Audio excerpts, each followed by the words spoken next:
guest has a long career navigating in the political world and has some very interesting advice from President Trump regarding Bob Mueller's investigation. Former Clinton advisor Dick Morris joins me now, and you can read all his column and see his daily lunch alert videos at dickmorris.com.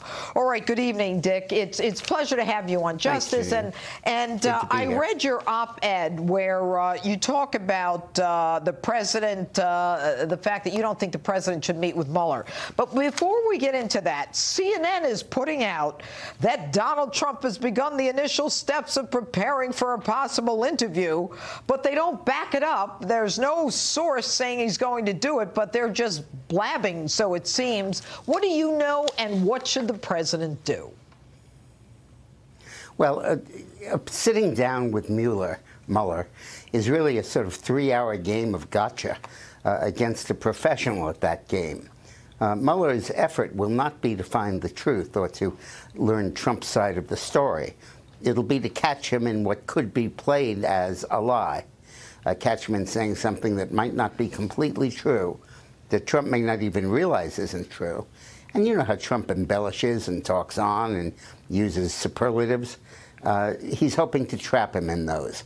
His investigation has run out of gas.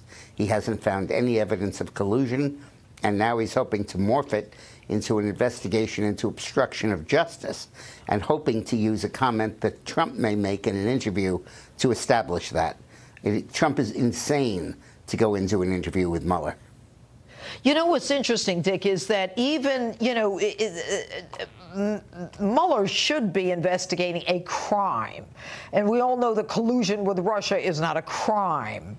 So without there being a specific crime, other than now the word is it's obstruction of justice, in order to assess whether or not there should be any charge on obstruction of justice, Mueller would have to rely on his pal, Jim Comey, and his testimony. He must find it credible. But Mueller's pals with Jim Comey. There's nothing more dangerous than a prosecutor in search of a crime to prosecute.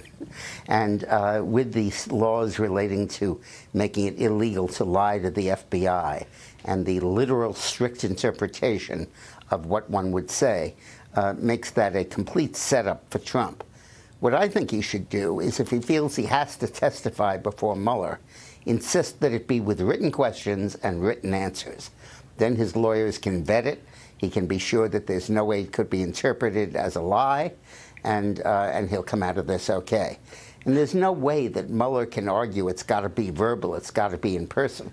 He's talking about the President of the United States, who may not have 3 hours where he's doing nothing to sit with Mueller and chew the fat.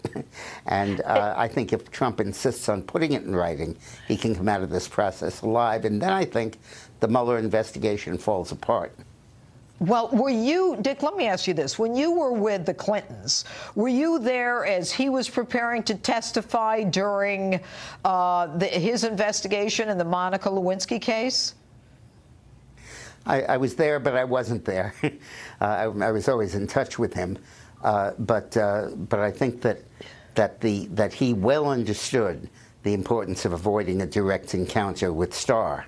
When he finally did, it was because he had no choice because of the semen stains on the dress. That's right. And we don't have anything like that here. Anyway, Dick Morris, thanks so much for being with us tonight. We'll be right back.